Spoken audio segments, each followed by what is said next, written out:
Um, let's get going. Ray, do you have anything in particular you're working on that?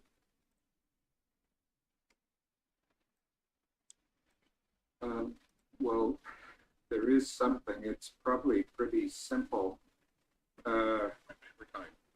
I Should start with those, right? let's see how to explain. Okay, in my browser, I go Shift F10. Um, sorry. So how to explain that? Okay. Maybe. Are you able to share your desktop? Yeah, maybe sharing it. Yeah, might help. Assuming that there's no privileged information. Of course. Share screen in my browser. Share this screen. Share.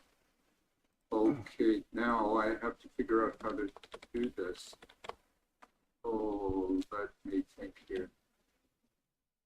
Let me see, what if I do this?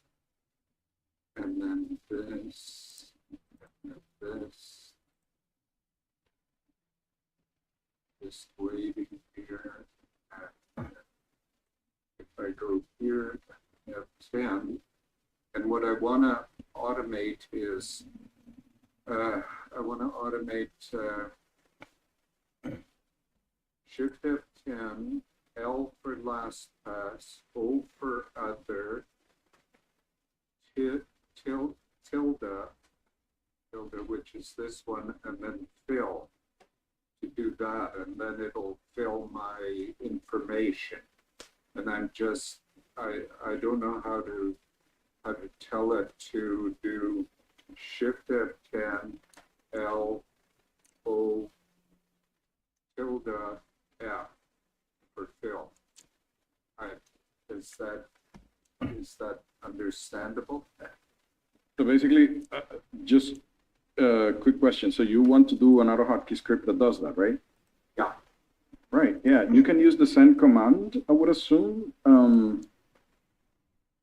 and here's the thing, because Isaiah wrote me and said, for whatever reason, he can't see your screen. Maybe Isaiah. No, on the live screen, I meant, but I can see it now. So it seems that there's kind of like a little lag in there, but that's okay. So now, yeah. But I do understand what he's trying to do now. It is with a hot string or hotkey, you can do that. And using the send command, I would say, right? Yeah, however. I would just add a if when active too. Yeah, of course.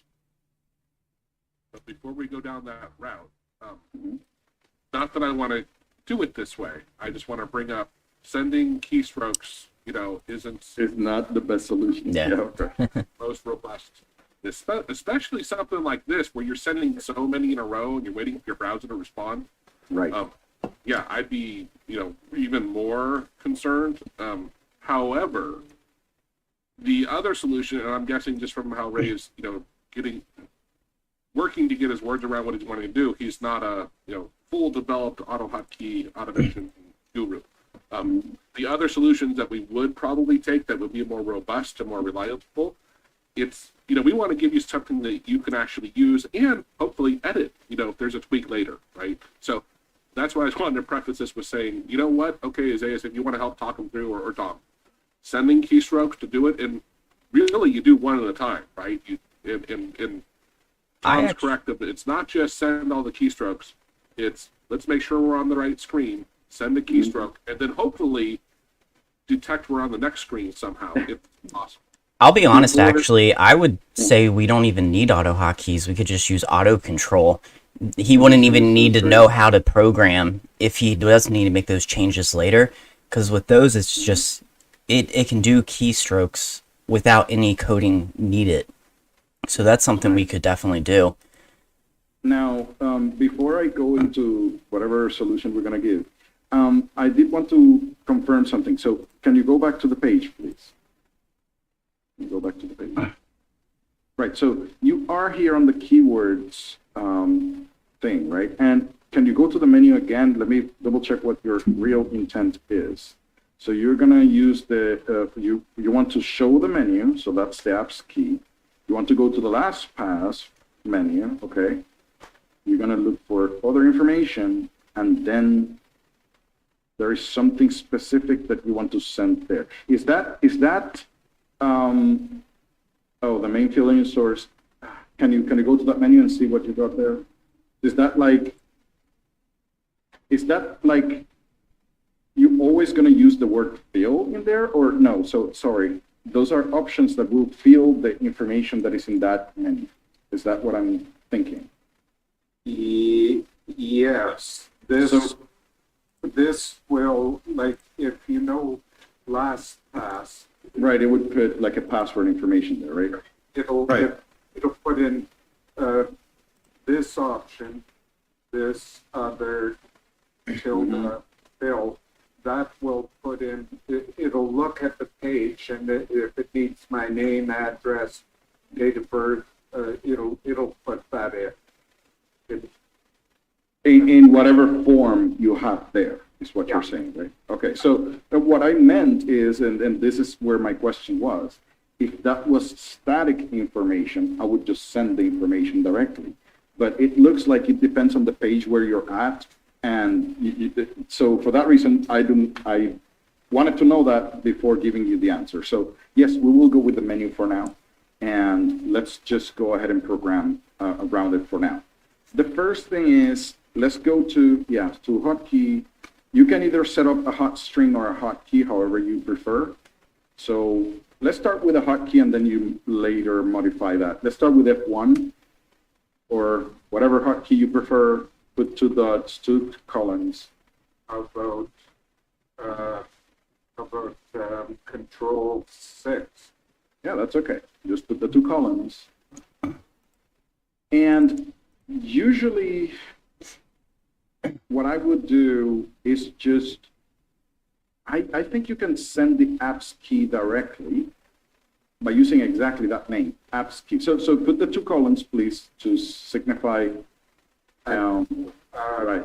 Like the colons, okay. Yeah. So that would be the 2 colons. And now you can use the send command.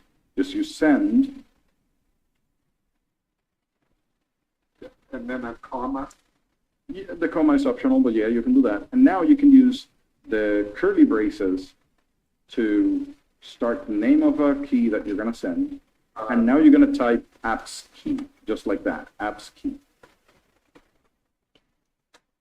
And close the curly braces. That would actually open the menu for you. So Careful. instead of doing a Shift F10, sending the apps keys a little bit better. And now you just put the letters that you want to send one after the other. It might be, as you mentioned, the, what was it, like? I have to remember, it was L for LastPass. I'll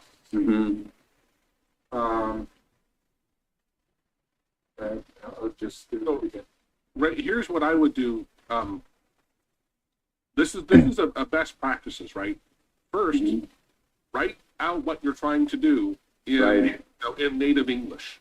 Then we'll convert it to code, and this way it'll be much easier for us to make. So it's activate the apps key, and then we're going to say send the X whatever keys, right? And then we'll Now, but right now, this should work, but there is a little bit of a thing that Joe mentioned a little bit prior to this, which is that there might be a delay when we send the key and when the browser answers. So we might take that into consideration. What I'm going to do, so just like that, in one line, that should work. But let's take that into consideration. You see the send command, put it in a new line, please. Just put it in a new line. You hold down control and scroll up a bit just to zoom. Know how to zoom? Oh yeah. Bigger for people. Right. Are you asking me to hold down control? Yes, and scroll. And use your mouse to scroll up. Just to make the text bigger for the viewers.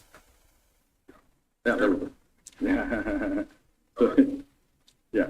So what we're gonna do, you see the send command, just hit enter and put it on a new line so that we could just go ahead and add a line right above it. No, just go there and hit enter.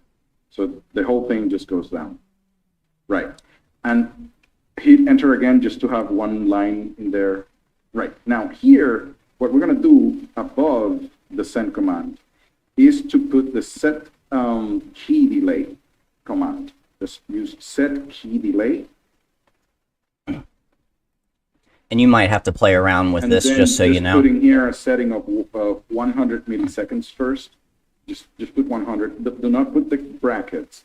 Those brackets, when you see them, they mean that those are optional parameters that you can put some or not put them if you want. So this option makes it so that every single keystroke that the send command is going to send is going to wait for 100 milliseconds, okay? After you finish sending the keys, it's good practice to set it back to where it was. So below the send command, you're going to put the set key delay again and put a 0 to it. Send key delay, 0. That makes it so that it sends the lowest, and then a return right here. Just add return, right? Yeah, just the word return. Yeah. So now our hotkey is going to set every single key we send to a delay of 100 milliseconds, and after it sends those keys, it's going to set the return back to what it was. Now, I think you have to reload the script for the new changes to be effective. And I did. I have control F and control R, so I did that. Okay. I'm sorry. He has a hotkey for it. Yeah. All right. Okay. So, did you save it first before reloading, just to make sure? Yeah. Okay. So now, if you try to run Control 6, at least we should see the at least we saw something. We see the LO and the tilde there, but the apps key did something weird. Can you press the apps key on your keyboard and see what it does? Because it sends you into full screen. I'm not sure what the apps key is. I do Okay, have so to bring that up. okay, so the apps key on your keyboard. So on the right side, you have the control keys, right? Control. Control function. Right. So the control key to your right side of the keyboard should have a key right next to it that has kind of like a little menu. If you don't have that, maybe that's the reason why it didn't work. It could be elsewhere too, unfortunately. Right, it can be, okay. So in that case, what we're going to do, let's go back to the script and not use the apps key because it actually triggered something else.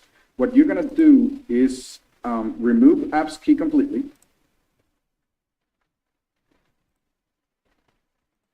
And, well, in the brackets, you're going to put F10. You're going to put the same F10. Curly brackets. Yeah. How do I do shift? We're going to put I'm going to tell you in a second. So put F10 first. Close the brackets. And now, before the first curly braces, you're going to put a plus sign. That is the shift, actually. That would tell AutoHotkey to send a shift key. Shift F10 right there. Okay. Now, so let's try that again. Save, reload. What? Okay, reload. Hold on, it added an R right there. So just be careful with that. Okay. Save, reload. Go back here. So before you even try it, can you press F11 on your keyboard so that it goes back to normal view? Because I think it does. So now try it again. Go to the keywords and let's try it again. Whoa, what the heck is that? That's how did that? Okay, Control 6. Control 6. Trying again. Okay, so hold on. Okay, so let's do this. This is the reason why Joe at the beginning said, like, this is a little bit complicated to do with the keyboards, because usually when we do with keyboard stuff, this is what happens. It's not really, we have to take too many things into consideration. Let's start with just Shift F10. Remove everything else. Shift F10 should only open the menu. So that right there, just reload it, and let's just go from there. Let's make sure that at least the menu is showing up, because I'm not even seeing the menu coming up. Ooh. All right.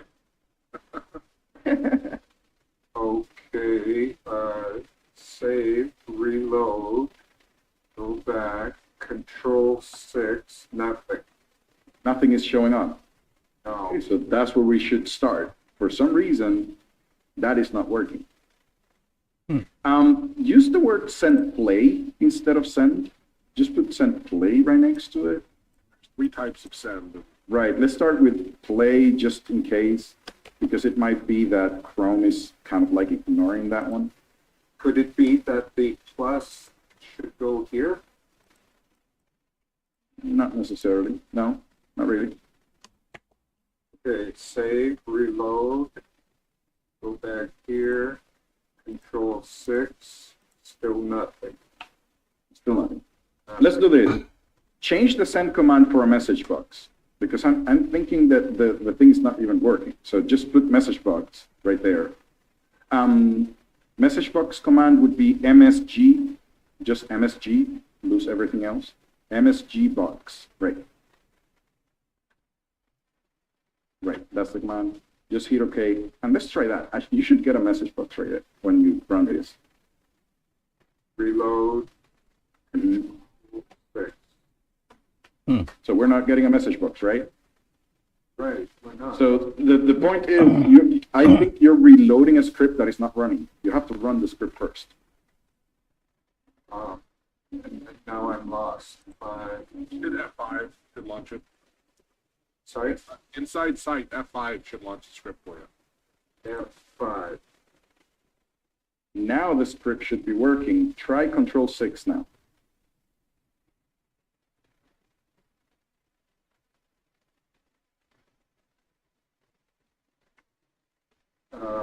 Save, reload, Control 6, nothing. So we're having a little bit of an issue with that. What if we try this in just a completely new script? Because, I mean, this script's pretty long. Before the hotkey, there could be something there not even letting it get down to. Yeah. Well, hotkeys do not work that way. So yeah, right. So hotkeys do not have that issue.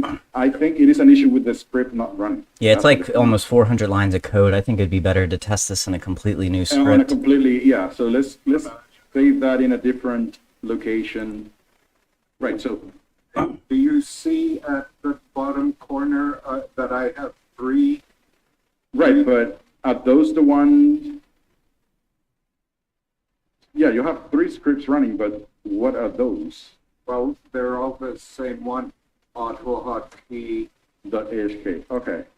So maybe I should. Right, yeah, so you just close the other ones. And actually, this is good practice. On the top of that script, set the option single instance force. That way, if you run the script several times, it doesn't open new instances. Maybe that's the reason why the hotkey was not working, because one of those old instances is actually having it locked. But So Well, the newest script should always take over. it should, but no, and it has it, like single instance force. So something was going on in there. Let's but do that's the point. Oh. I always, when I'm working on something new, I put it in its own in a file. different, yeah, let's try that. Let's start with that. So Practice.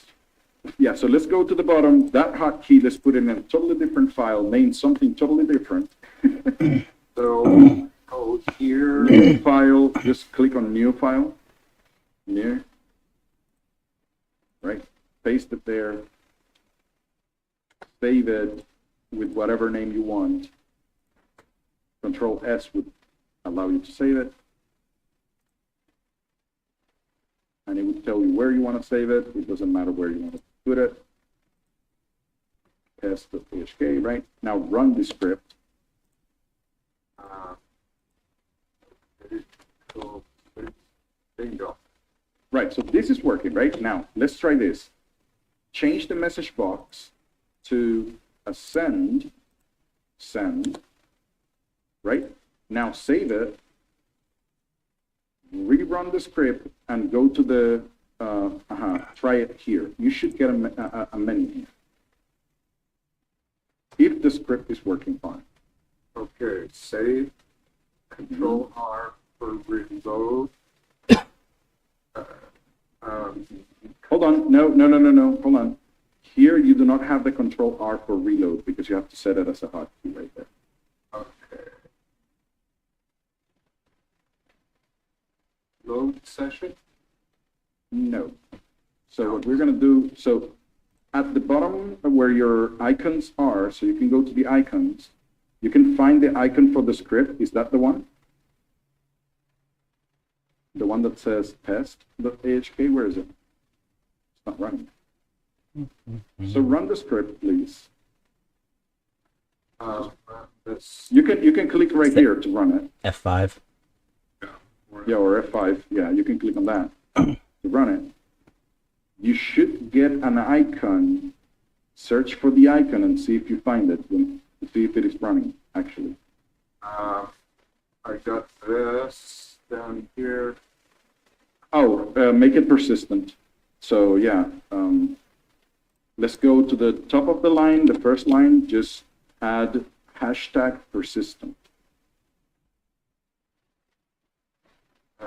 Oh, Yeah, that, yeah, hashtag persistent is the same. You can just copy paste it.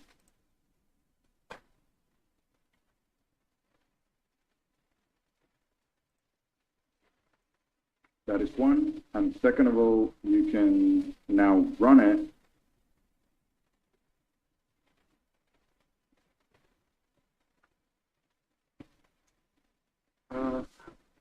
running, Right? this. Yeah, it looks like it's running now. Now let's go here. Let's go and find it. Let's see if we have one that says test. It must be this one though. Can you double click on it? That should have, Well, in the output window, it sure looks like it's launching. So it is, it should be that one.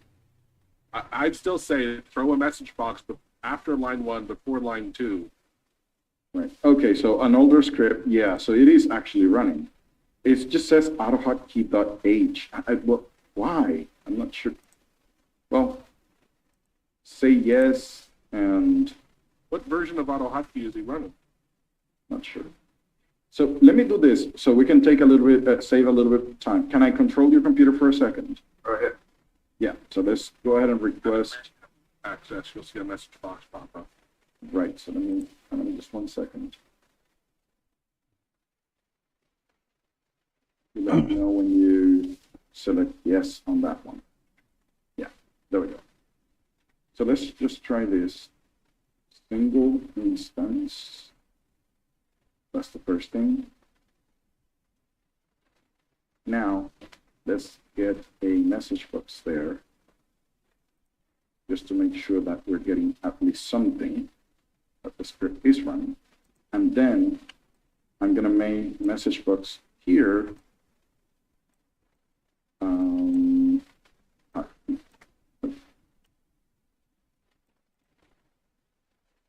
So now what is going on is that I'm going to make a message box when it starts and also a message box when I press the hotkey. So I know that it is actually working. So now let's go ahead and run this. Let me close everything. Hey, John, I just noticed you're here. Hey, John. Hi. Oh, so now we can see the test.hk file down here. You see it? So now, if we go back to our, is this the one? I would assume so. I think it's this. Okay, so can you bring the, right. Right, so this is the one. Basically, I didn't get a message box, though. Give me just 1 second. Where's the message box? When I run this, I should get this one. I got that one. And Control 6 should give me a message box and also a menu. There it is. So this is the menu that I'm waiting for. So I know that this is working. I don't need the message boxes any longer. And we can always, here on the script, you can always just reload it from there. You can use the word to reload. So you can also always do that. Now, if I hit Control 6, I should get a menu here without a message box, right? There's my menu. Now that's the old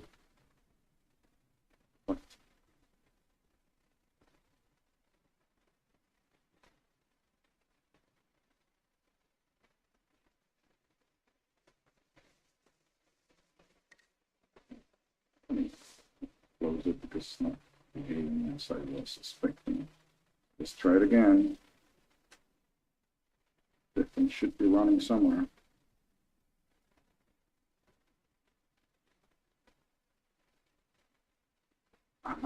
What? I don't see it running.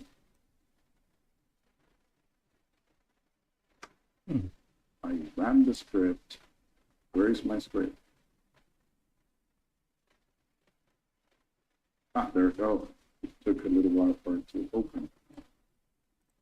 Might be delayed because Right, there is streaming something and going on. you know, Yeah, so sharing. it is taking a little time for it to show up, but right now, if I press Control 6, a menu should show up. There it is. Now, if I go to the, I'll take it there.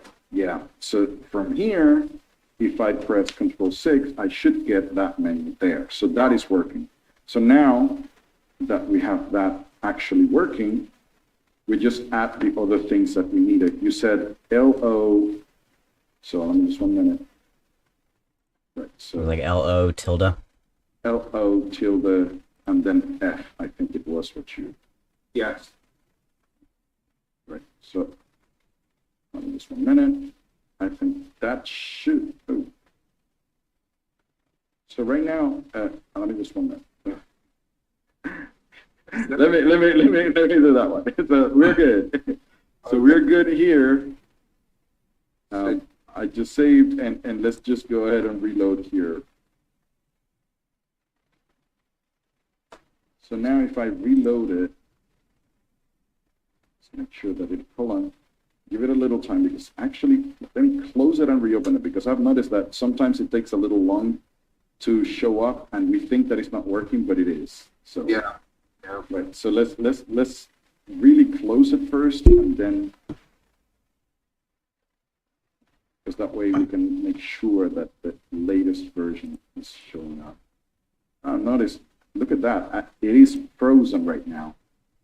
I'm right clicking on it and it is not working. So something is eating up your processing time and it is not working. It might be you too. It can be, right?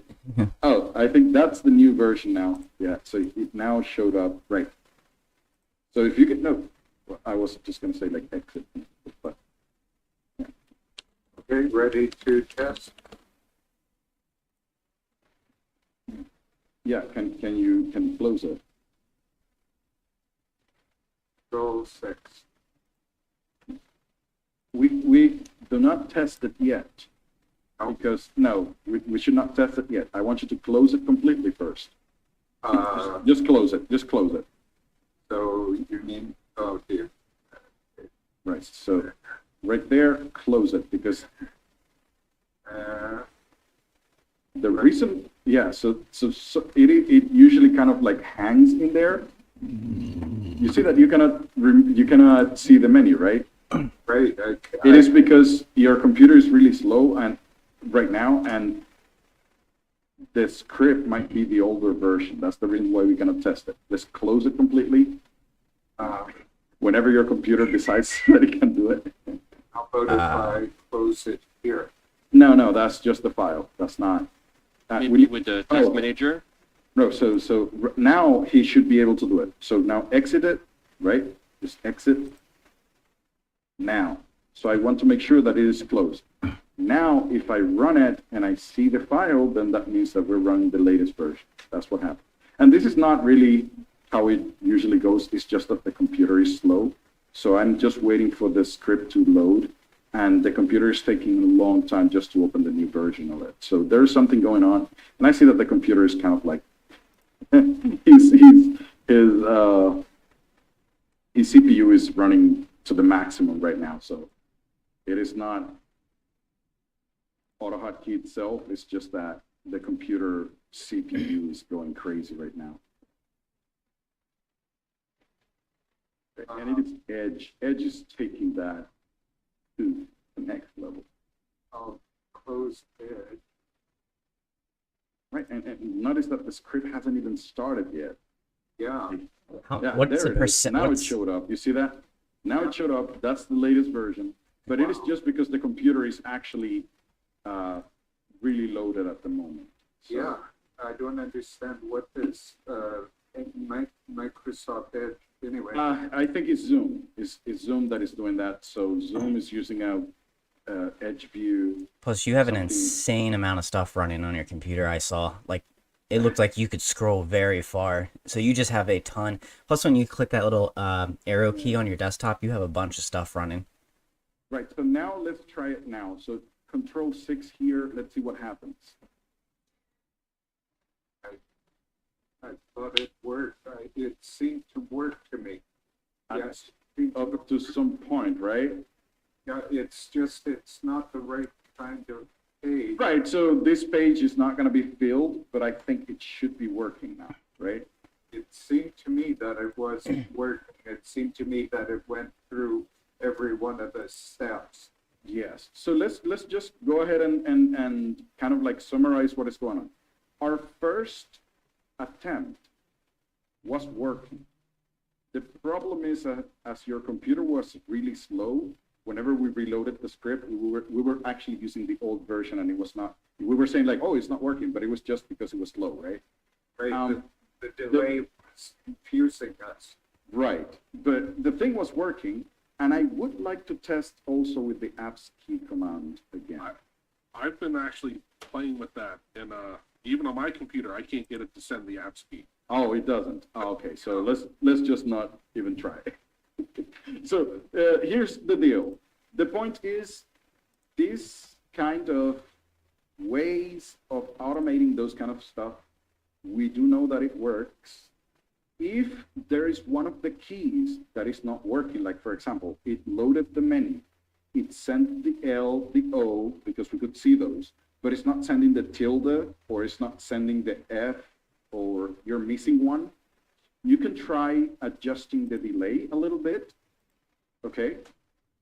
And in the case of hotkeys like F10 and Enter, or those kind of things, you have to use the braces around it.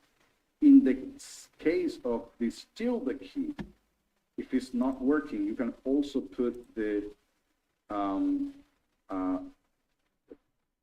curly braces, because the tilde key means something to AutoHotkey when it is working with hotkeys. So if you want to send raw information, you can also use the Or just tell it to send wrong.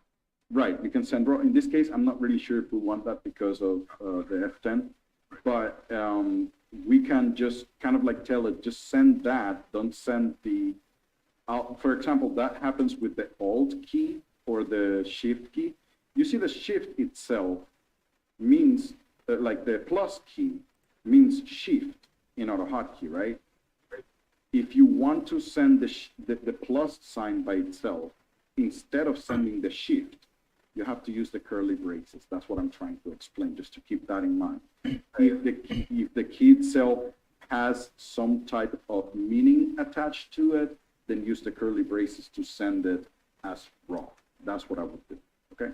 So just test it out. You can now just grab this code, because we know that it works. Put it on your main file, right? So we know that that works now. Just put it around whatever you put your code for that. And save that in your computer for now. What I would do is close the script first, not reload. Just exit and make sure you see that it is gone before, right? So now run it again.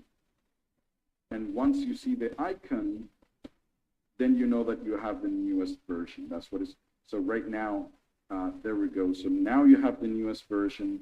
If you go to your page and hit Control 6, you should, I don't know why. So there's something happening here.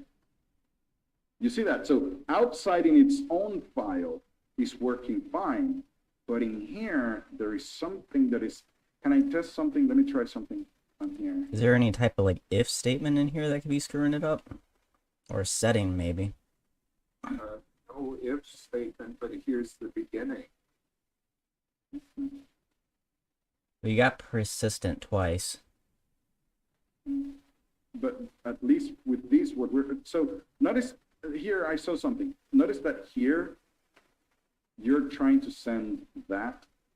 Maybe that might be, Oh, that's, we can delete that. That was my attempt, my failed attempt. no, don't worry. What I'm trying to do is now make sure that this tilde here is not the one causing the issue. Allow me just 1 second. So maybe that, let's reload this and make sure that that's not the issue. Because at some point,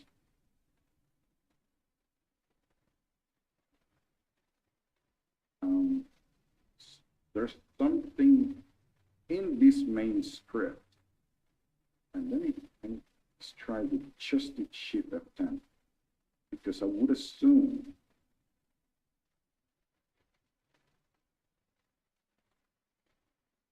and this is actually mainly what we're looking at right now is debugging in general. How you can go about debugging stuff like this when you have no clue what is going on.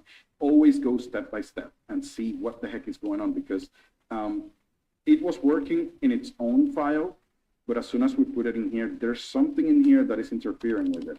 So we might want to just go ahead and see if one simple thing works, and then try the next step. Can you try control? Yeah, so that works, right? So it is something in here. It might be the tilde key, which is what I was saying.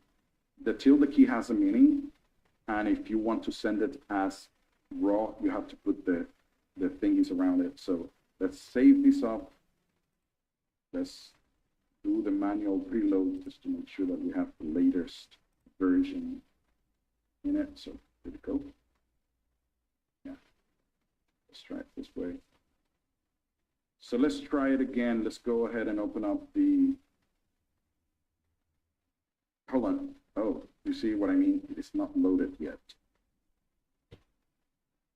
I hit the run key. No, it seems to be that it didn't work. Come on. Oh, there we go. Oh, it has an exit code.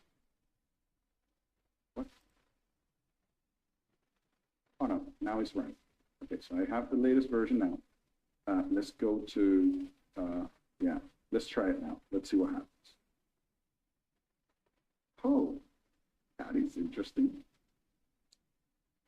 I would say maybe he should, if he can, no sensitive information in that script, send it over so we can look at it. Yeah. Just so we're not I spending an might hour want on to it. Right, exactly. So it would be good if you can send me that, because, or just by now, just start with having that on its own script for now, because in its own is working fine, right? But you can send us that information. Tom, you might want to just see through and see what happens. Yeah, But yeah. in general, it looks like it is something interfering in that same script. There's something interfering with it. It could be something as simple as putting a return somewhere where you forgot to put one because then something's hitting that's not supposed to. That hotkey, Actually, just did something. hotkey That, getting triggered yeah, it Ah. is. there. It's within that part. That It is within. Yeah, it is. That we might want to. I would take a look at it, but that's the reason why. And actually, this is a really good example why.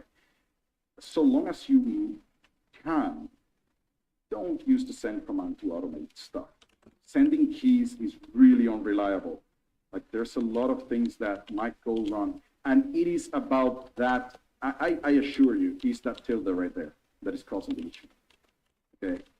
Is that tilde, and actually, just by removing, if you come, I'm sorry, I was just gonna say, like, just comment that out and move it to the side. Hold on, right now. If you do that, it should open the menu up to the point that has the O. It's with the tilde. I assure you, it might be the tilde. well, and this is where also is you might put that next part on its own line. Yes, I might try. Yeah, I might try that. It is very weird. So the script is running. If you go to the page and you hit those two, the menu should be open up to that point, but it is not doing that. What, now it appeared. Ah, there you go. You see, here's the thing. Remember what I mentioned about tinkering with the delay? When you're opening the menu, it's taking a long time for it to show up. But maybe because your computer is on the load right now. So if you set the key delay, the set key delay that we set up in there to something higher, it might help. But here's the problem. Right now, the delay that you're experiencing is because your computer is under load, because we are actually working on it, right? Maybe when you're not under load, then that key delay is not going to be nice. It's not going to be good for you. So that's the issue with having set key delays in here. You might have a high delay, like 500 milliseconds or something like that. Oh. So it's one of the big issues of just using sending keys in the first place is Right. timing issues often creep in there, and this is why a programmatic approach A very simple thing. 1 hour it works, the next hour it doesn't, just because you are doing something different. Right. So sending keys is not like the best solution, and it goes to the first point that Joe said. Like, and it is based on experience. We have done this a lot. Like, the first thing is like, if we can avoid sending keys, then let's just not use keys. In your situation, the one difficult thing about this is that sending keys is the faster way to get it done, right? Like this doesn't take much time to just send keys. The problem is that it's really unreliable. I assure you, as soon as we go out of the meeting, this thing is going to work perfectly fine for you because your computer is not under load. It's just that as soon as you have you the might menu, even turn off your look, video. the menu is not even showing up. It's taking way too long for the menu to show up. That's what happened. Can we put in a delay here? Like, Yeah, you can just you can put a sleep in there. Maybe that's what happens. Sleep. No, hold on. You know what? I'm sorry. Let's do this. You see the set key delay? Put it below the line 7, because you want the shift and the F10 to be Right. as one, and then now for the LO and the tilde, put a send right there. I had that in mind and I forgot about it. And it's a good point, Isaiah, to explain it. Is why would you delay hitting the F10 key? Right, we're not trying to delay send that slower. It's what happens after that we're trying to slow down. So the F10 with the shift, I wanted to send it as one thing. I don't want to delay anything in there. But now the other ones, I do want to delay them because I want to wait for the menu to show up and every single one after that. But I had that in mind and I forgot. But let's try it again. Let's go ahead and close this up. And back to your point, Ray, I think you asked about it. We could put each one of those, L, the O, the tilde, the F, In their own thingy. with a slight delay in between each one of those. But that's what the set key delay does, right? Okay, sorry, I forgot. Right. Yeah, but maybe the set delay K will only be active after the L, not between the shift F10 and the L. Really? Not sure. Well, and even then, it's all No. The set key delays for each key that the send command sends, actually. After it is, yeah, so but the send F10 is before, so it's not active when No, the so F10 that is one, sent. right, exactly. So the So shift just to F10 be sure, I would insert a sleep command before, after the set delay, or just to give it a 1 Speed, second, 1 second delay just for in there. example. Yeah, Output 500.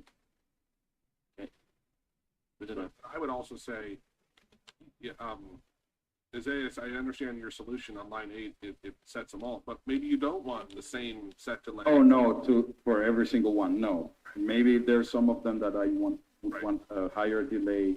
Yeah, in that case, then sending them separately is the best way to go. But let's go ahead and take a look at this. Hold on. And again, this is taking way longer just because of how the load of the computer is and how it affects everything. And that's the reason why we avoid the send command in general. Can we try it again? Let's see what happens there. Because I'm not even seeing the menu coming up. Oh, there you go. But I think that worked. That one should have. I see the menu, I see it went to other, and I presume that if it went to, If it went to the F, it should have filled whatever.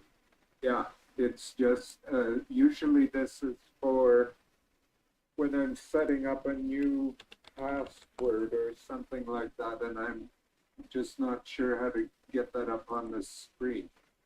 Right. No. Remind me, someone remind me, just because I almost never send keys. There's one of the send methods that automatically blocks user input during the time, isn't that right? No. No.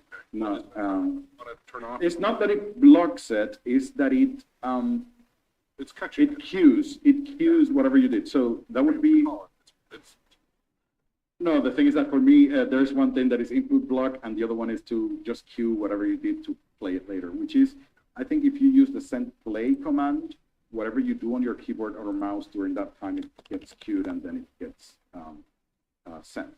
So that's okay. Now, this might be a good solution. Now, try moving it into your main file and see if that works. That's the second part. In the meantime, do we have any other questions that you guys might want to answer? someone on YouTube was talking about I forget what it's called, a block up, some sort of a custom block up thing they're doing, and they have a set timer that occasionally is getting locked and crashing or stops running. They were wondering what a typical thing was. I'm like, well, there's a lot of things unfortunately it could be. He said his set timer is being triggered every 100 milliseconds. Is that is too fast for what you would think? Thom weighed in already saying it's way too fast. I don't ever personally have a problem with it at 100 milliseconds, but I mean, it sounds like almost like he's doing an image search, probably. But I'm not really sure what 100 milliseconds is pretty fast. yeah. If you're running it 24/7 too.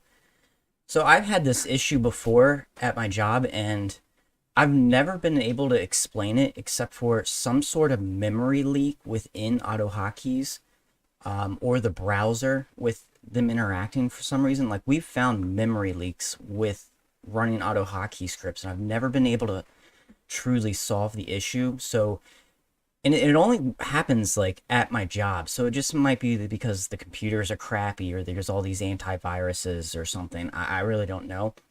But my solution always was, when I had a script that would just constantly just stop working after running for hours and hours, because it was usually doing a lot, I would add another set timer there where every like maybe 5 hours it would jump to the handler, and literally it would just be one line of code that said reload.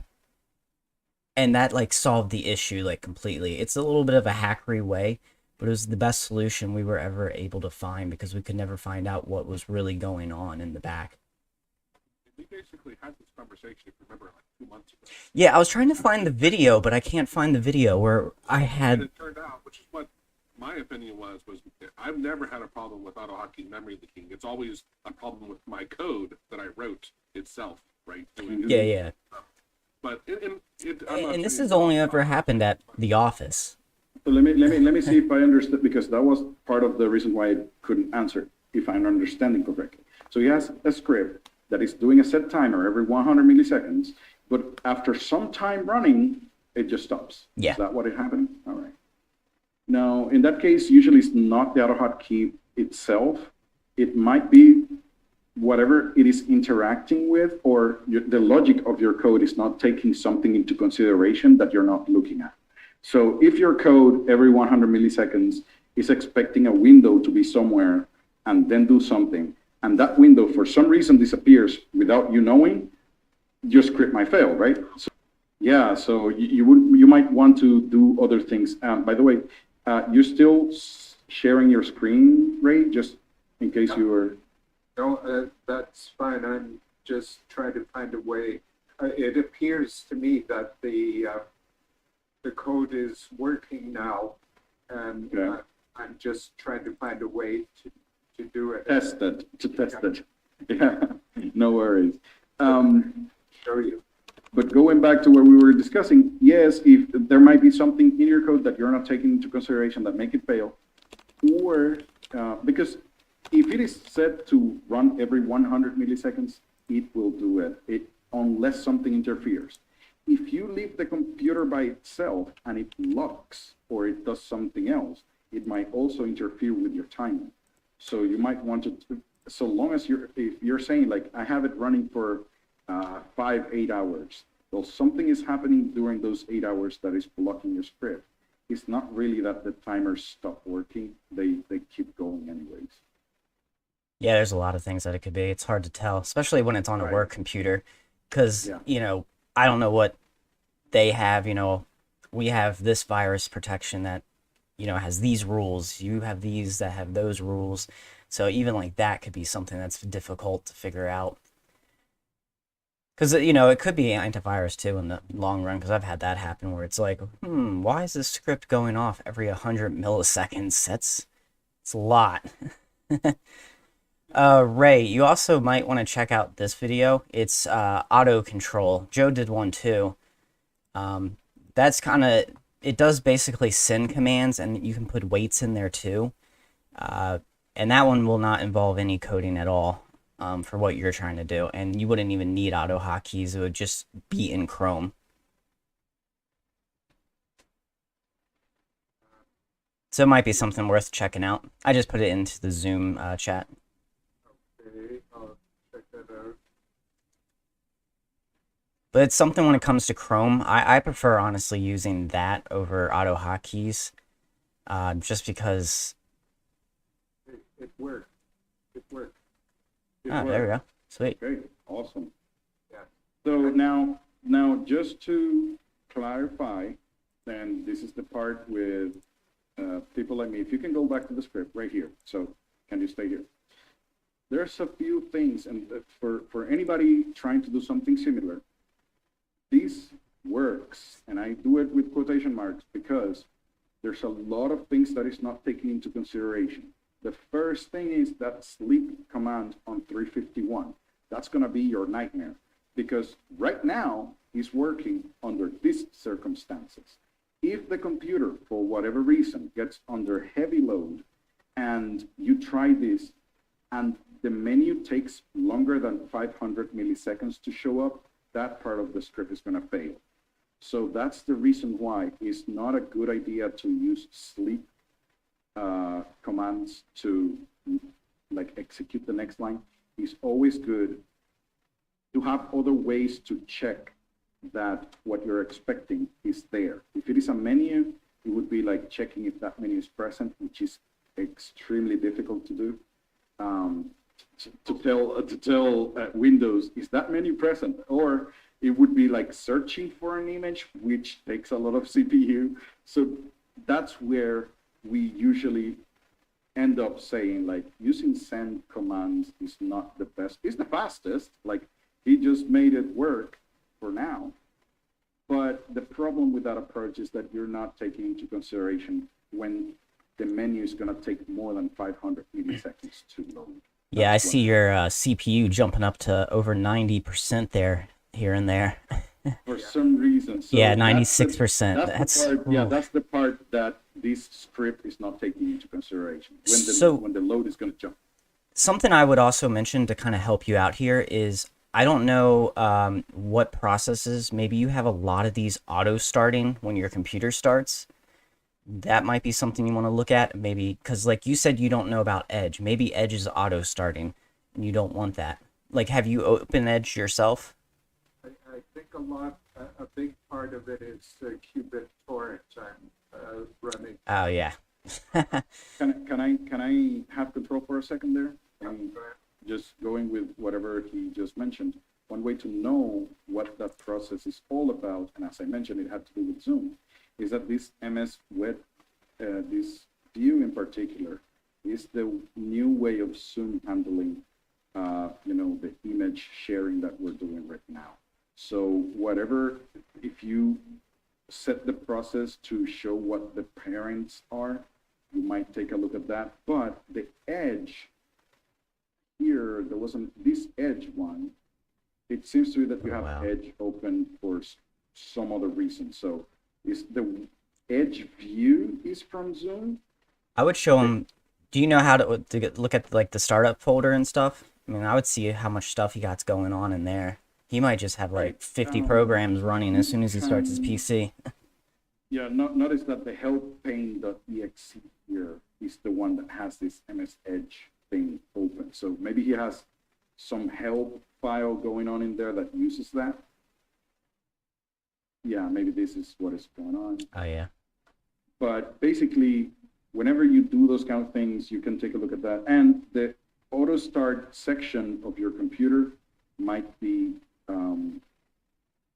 here. Yeah, we do have a script that goes ahead and helps you removing and adding stuff to the auto start section. But here you can always go to the settings and search for auto start, and you should be able to look at what is in there. It's one of the first things when I get a new computer, especially at work. I look at what's automatically being started, and especially if you bought like a Dell or Gateway, whatever, some computer from some manufacturer, they throw in everything under the sun to start every Right. time. That's ridiculous. Yeah, it's so annoying.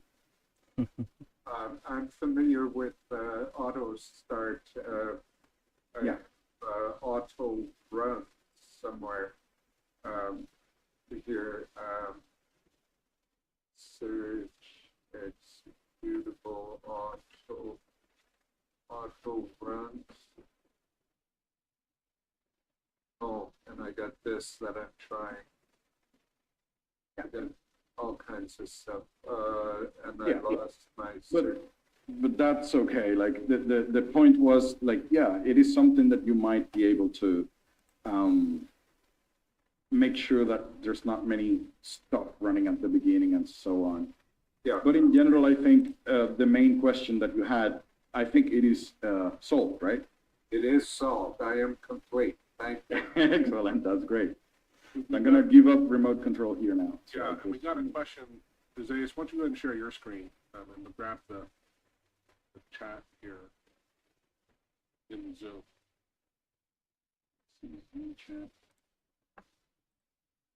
Okay. So this the hot string that is in there. Yeah.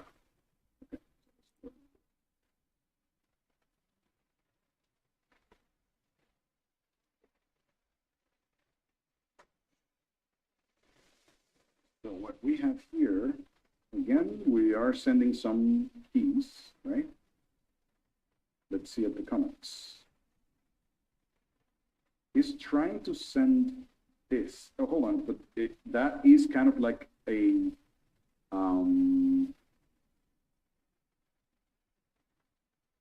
yeah, it's an emoji. Right, so he's trying to send all 128.077. That is not what I think it is. Let's go and find maybe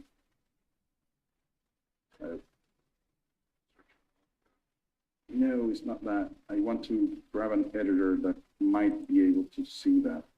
So here, because he has a very specific code, 128.077. 128.077. No, that's not what it, 128.077. That's not what he thinks it is for. Thumbs up emoji. Now, Look it up. right, so thumbs up emoji alt code. Now, it says that, The 7.7 the one. yeah, I know. The problem is why I'm not getting it. So when I go to any, Does alt need to be? Oh, never mind. He has it down. Never mind. yeah, he does. He has it down. He sends the thing. But the thing is that I'm doing it on my keyboard physically. I'm Oh, saying yeah. alt 128.077, and I get an M. So whatever he's trying to do here, Do one of the other. right? Well, I would assume that I'm not going to get any of them. 28.075, yeah, I would get the K. And the reason for that, and I thought that it was because the editor here was not seeing it, but that's not it.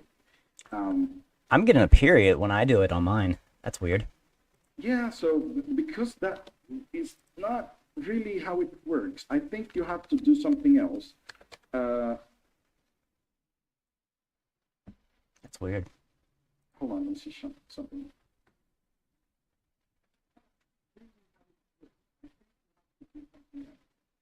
It is the sounds. Yeah, I was testing it and it sent the unmute key.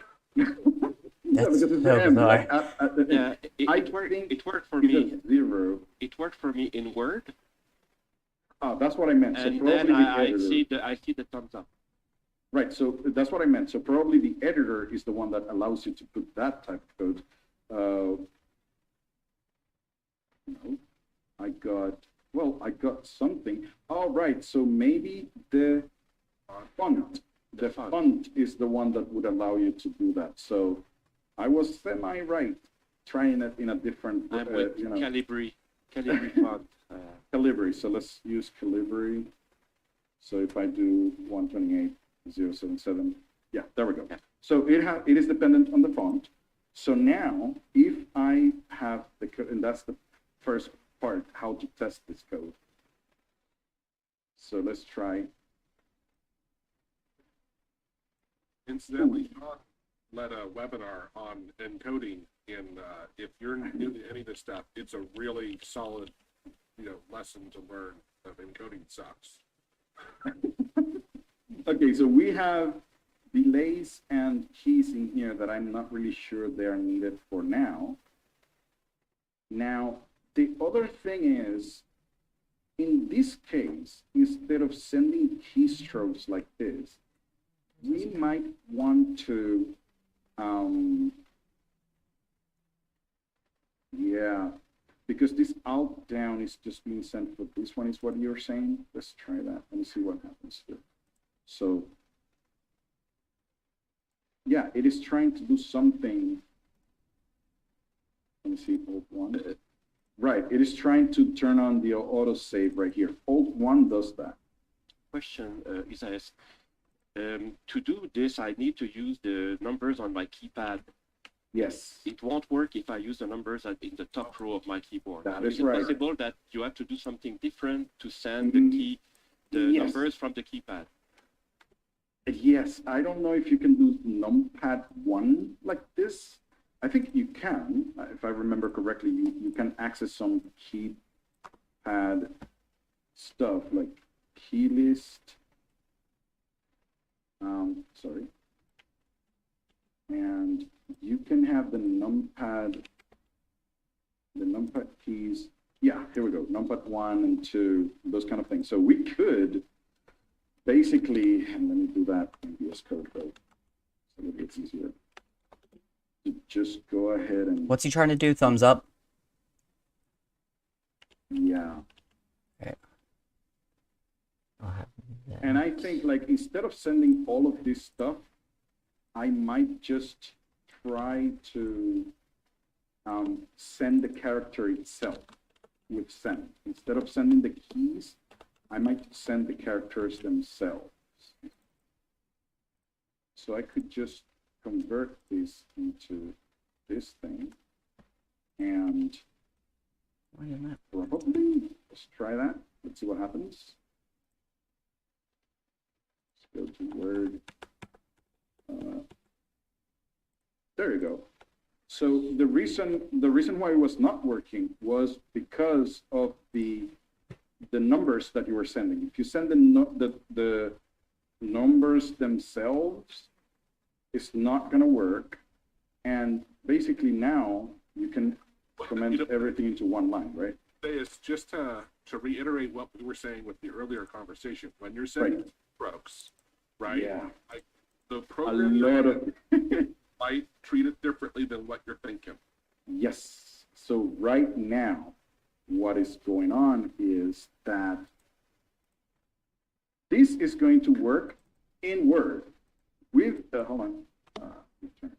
So this is going to work in Word, but here it won't. It will give me an M. And it is just because of the font that you have. If the font doesn't have it set up, now here, if I go and say that will work. So again, Instead of sending the keystrokes like this, I might send the character, because you can do that. You can send the code page directly using the send key, the send command. So probably if you're doing this send, I think you have, I mean- CHR maybe? Why not just use Unicode? CHR and the Unicode code. the character, yeah, exactly. So that's what I was There you trying go. to, I just got it working on my computer.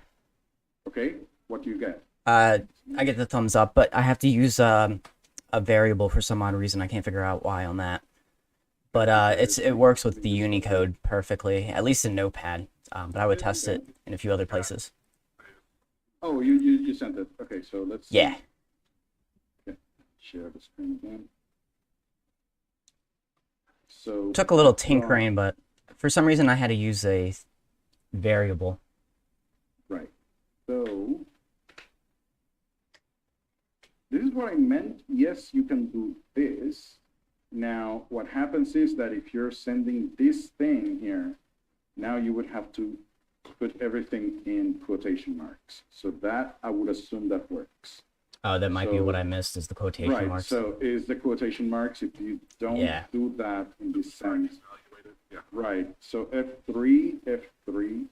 Now, notice that in here, it is gonna tell me like, hey, what the heck is that? It's because of the editor itself. Now, if I go to a different place where it might find it, yeah, so here is working fine. And that's exactly what I meant. Instead of sending keystrokes one by one, It you is can, yes? show how to decode where Thom got the 1544D. 1544D, so I'm sorry, let me see. 1F44D, excuse me. Oh. Where did he look that up? We didn't show that. Thom just showed. Oh, The hexadecimal value. The The, hexadecimal value of I'm saying, let's show everyone show else. it, yeah. right. So Here, what you- I'll send where I got it. yeah, In it the is in chat. all codes probably. This is what I used. I just found this website and it's pretty easy. You can search for like thumbs up. So But if you know the decimal value, you can find the hexadecimal value using, for example, the calculator from Windows. right. In the do programmer that mode, too. you could do that if you already know the decimal value. Let me see. But I will finding show the- that in a second. Let me see if I could share whatever he had as well here. So here's the page that he sent. Okay. So you can go to this page and you find whatever character or emoji you're looking for. And once you click on it, it gives you the Unicode character, right? And it gives you other ways for you to get it to work. Like in HTML, you can do this, or CSS, that's it. Now, I'm not really sure if I'm looking at, I do not see here the alt code, which is what was missing, right? In this other page, you do have the alt codes for many stuff. They give you the alt code, how you would do it on the keyboard, pressing Alt and the numpad keys, or it can give you the Unicode point, which is the one that you can use in HTML or so this same code is the one that you might find in the HTML code here. The only different, well, no, sorry, the Unicode number, which is the one that you can use in the CSS. I'm sorry, that's what I meant. So yeah, that's the way how we find those things. And John was talking about either the decimal value converted in the Windows calculator. So I would assume, John, what you mean is that you see this number right here on the left, you can convert them into hexadecimal. Is that what you're talking about? John? You're muted. He's nodding. Okay, I'm sorry. So this number right Yeah. here, which you can do with the Yeah, it's the decimal representation of the same value that you have with 1F4DD. right. So you have a decimal value here, Yeah. and it would give you the hexadecimal up there, which is the one that you're looking at right about here as well. 1F Yeah, for it's already- D Yeah, is it's the already- same as 128.077. So all of those ways, if you are working with Unicode characters and so on, and you decide you want to send it with the send command, you can send the hexadecimal value by placing it between the curly braces, the U for Unicode, the plus for telling it that that's what you're going to do, and now you put the hexadecimal value right there. And then just hold down the Windows key and hit period. Yeah, you can do This that is too. obviously as, but it's, you can type thumb, start typing thumb.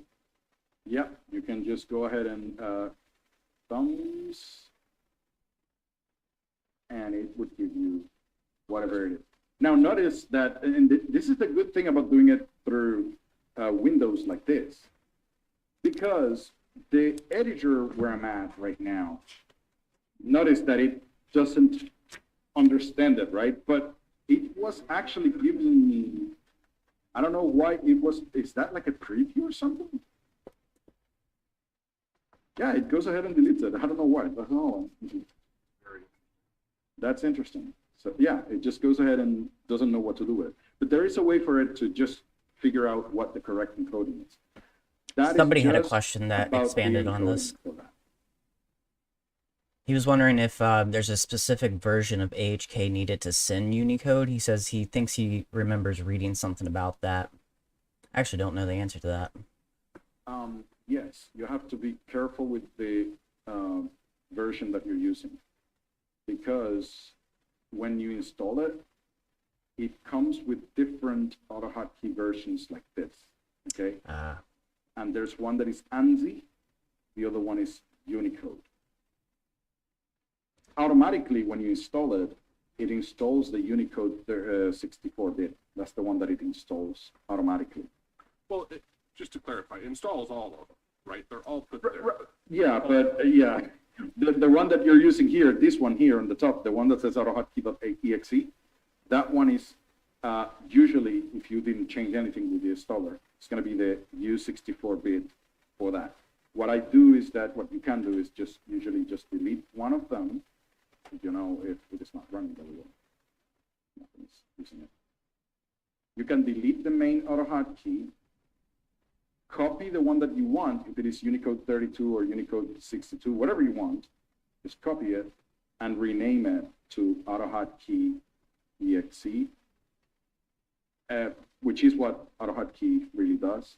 And now your version is running that version that you select Or you could just rerun the install and select the version you want. as well, which is just going to do that thing. It's the same. Jackie and I, for years, have said, use the Unicode 32-bit version. Like it has the most objects and access to stuff for now. But yeah, I don't think there's any reason to use the ANSI version like that. No. Actually, the ANSI version is gone, and actually version 2 of AutoHotkey does not even come with an ANSI version because it should disappear. Unicode is the same as ANSI, but with more stuff, that's all.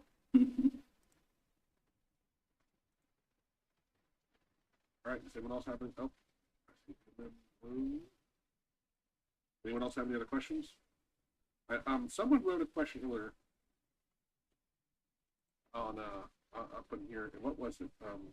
They were talking about the menu, but I don't think they ever replied. They said something about accessing Tyler. Hi Joe, any tip on handling right-click menu options? I know I can start the right-click move to the 5th item, but if my menu ever changes due to installing a new program, the script would break. And I said, well, what menu are you referring to? It kind of sounds like the context menu. Yeah, menu. the right-click Yeah. menu, yeah. So, and the content of this menu can change when you install new applications. That's the same issue that we were discussing with SendKey. So the third item is not always the one you think it should be, and it can depend also on the type of file that you right-click. So you would need to, and I'm not the best to help doing that, but to search by the text of your menu item, not its position. Maybe this could help. But there's a lot of different context menus for different programs as well. That's But in exactly but I Yeah. mean, I think he meant in the File Explorer, in Windows Explorer. That's always the same with variations, but The problem with what, No, Ray no, was but hold on. The reason why John is going that way is because he said when I install Yeah. a You can program, install right? Chrome extensions and your context menu anyway. I'm just Yeah, saying. yeah, I understand. it, Yeah, it depends on which context menu you talk about. Yeah. But I was assuming he was talking about the Explorer context menu. Yeah, that's what it sounds like. Someone else has a question coming in. The guy actually right here, Ray. I don't know if you want to ask your question through my audio or text. Either's fine. Oh, okay. If there's no, I don't know that I can recreate this, but here's what happens.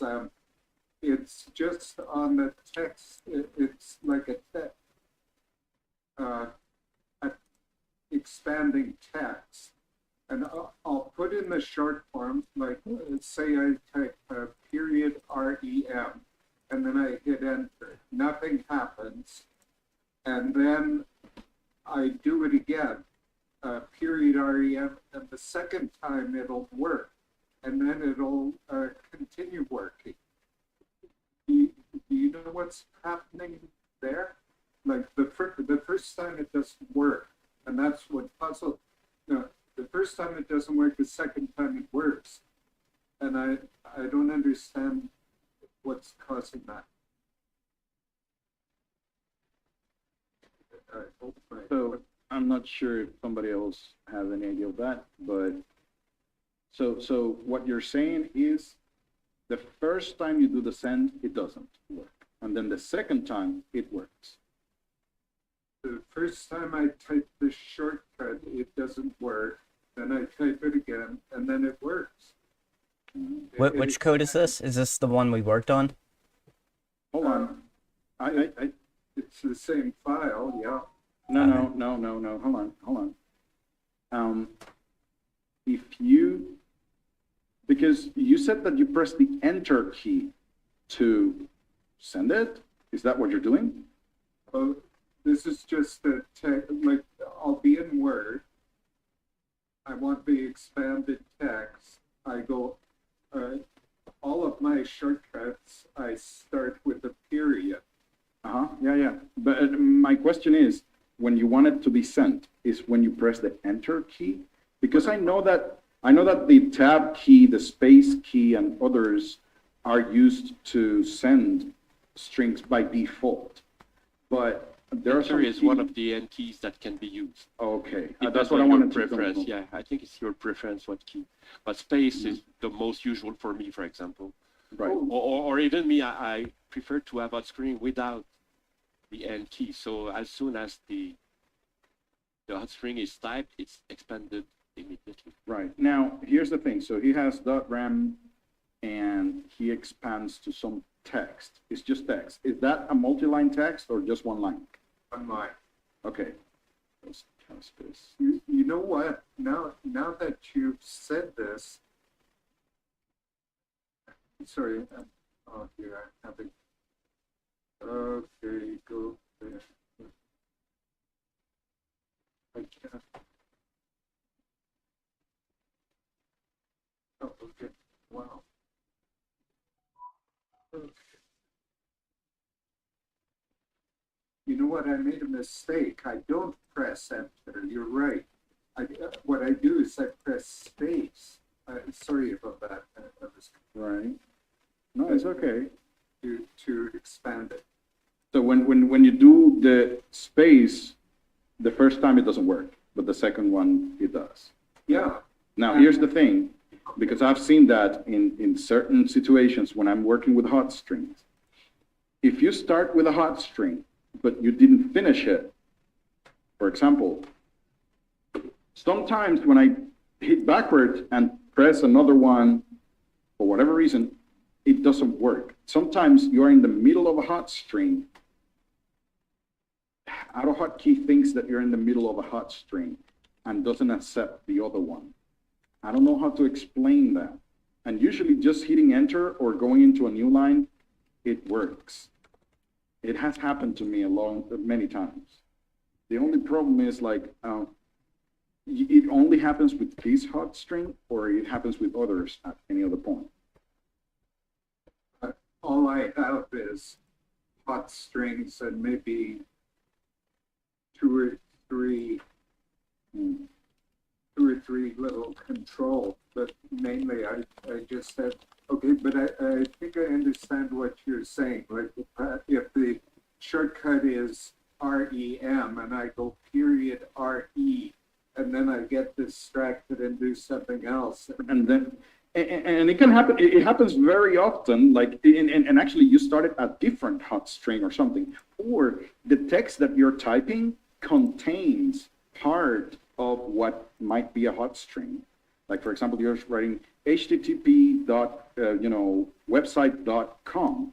This .com, if this .co AutoHotkey is looking at, oh, that might be a string, it enters into that state.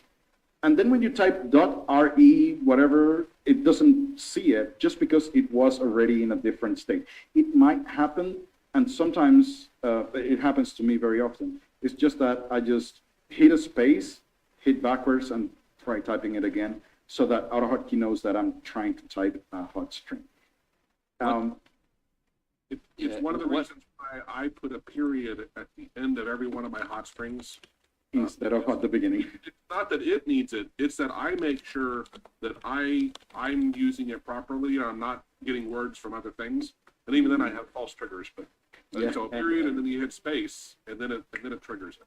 And what can interrupt hot string is window switching. So pressing Alt Tab, for example, in the middle of the hot string, if you come back to continue your hot string, it won't work.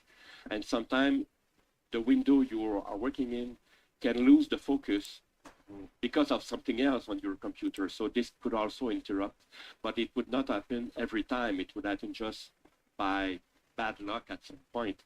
Yeah. So that's probably not the reason why Ray's hot string doesn't work the first time. Sometimes, yeah. Yeah, now, but always the first time. yeah, it's that's what I was gonna say. Like hard to tell why. consistently, Yeah. that's yeah.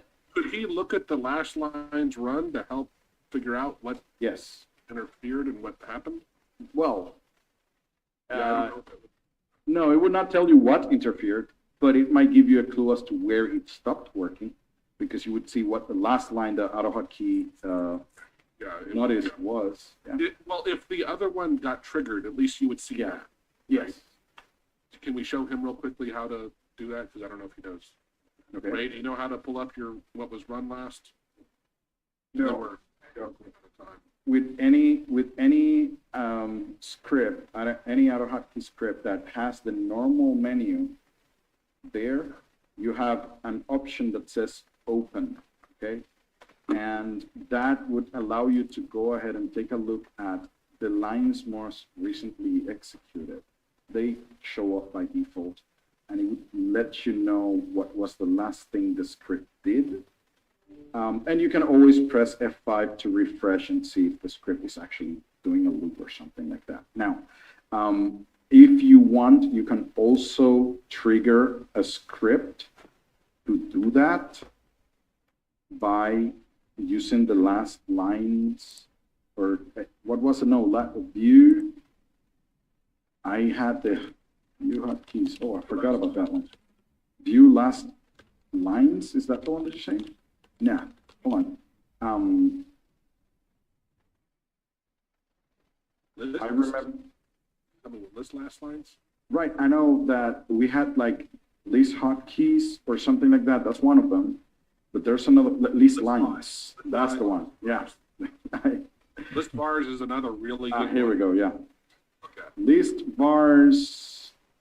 The thing is that I was, and list hotkeys. Or something like that, was it? Hold on. List hotkeys. There we go. So we have list bars, list lines, and all of those commands. Any of those commands, like list lines, when you put it on your script, it actually goes ahead and brings up this window that I was just showing you, that you can just go by right-clicking on a script and hitting open. That's what you would see, this same window. And it would at least tell you what was the last thing your script was doing. So in there, you might see if the hotkey was triggered and what was the last hotkey that got triggered, or what was the script trying to look at that specific point in time? What does that script do that you just had up there as an example? It looks so complicated. What this one here, like the one that I was looking at here, that is part of the AutoHotkey toolkit. So this same script, and what happens is that it monitors the mouse. So whenever I'm moving the mouse, it monitors where it is at, because if it is in a specific control, it would change it to, it would change the icon. And actually what it's monitoring right now is just this. So if you go to the About key, here it switches the mouse into a hand icon, because at that time, that point in time, there were no link controls in AutoHotkey, so I had to fake it. I had to put a normal text with an underline blue, and then grabbing the mouse and trying to, I had to, yeah, it's going over your head, right? There you go.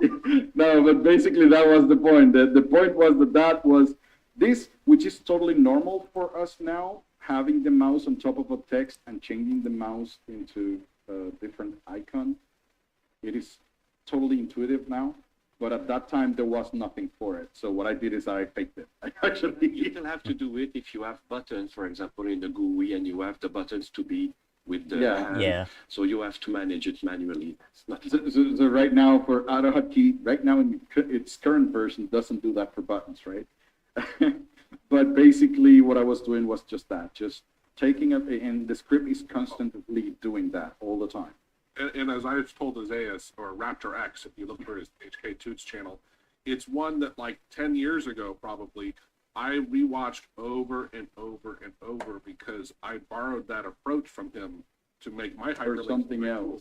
Yeah, but it was like, it's so funny because it's so easy now compared to what it used to be. Right, yeah, now you just add a link control and you have all that already done for you. That's the difference. Mr. Automator, you said that you put a period at the end of every one of your short keys. Do you put a period also before? Like I put the period before and then the shortcut. It's just a preference. Do you put one before and after? I don't. Just No. after? Yeah, I just put it at the end. It's just a preference It thing. helps me know, yeah, you can put whatever key you want, right? Yeah. For me, it just helps me remember I'm triggering a hotkey, and it helps, generally speaking, have false, not have as many false triggers.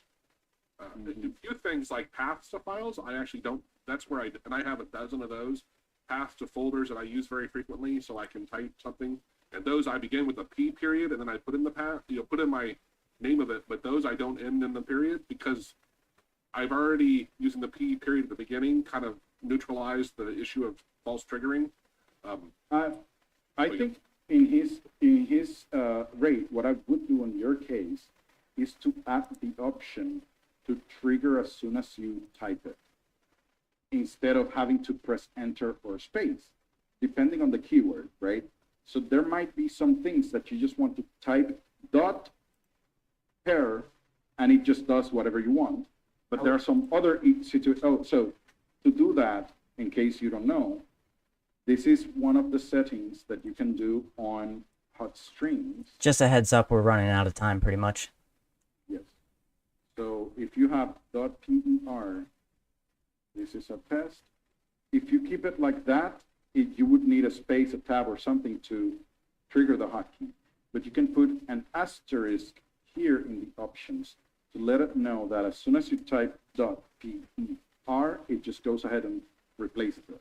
It doesn't wait for the space or the tab or the key.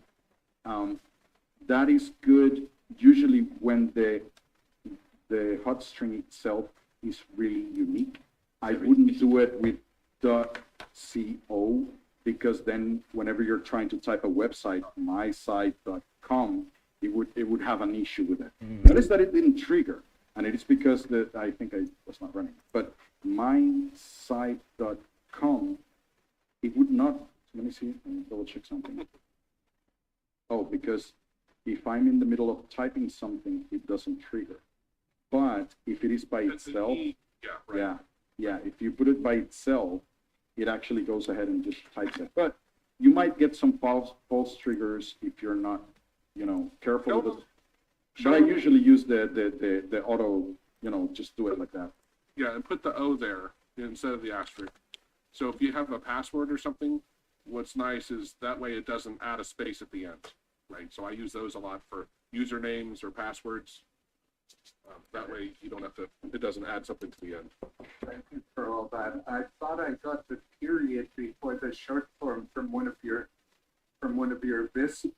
videos, Mr. Automator. Sorry, I don't know your name. I just see you there as the Automator.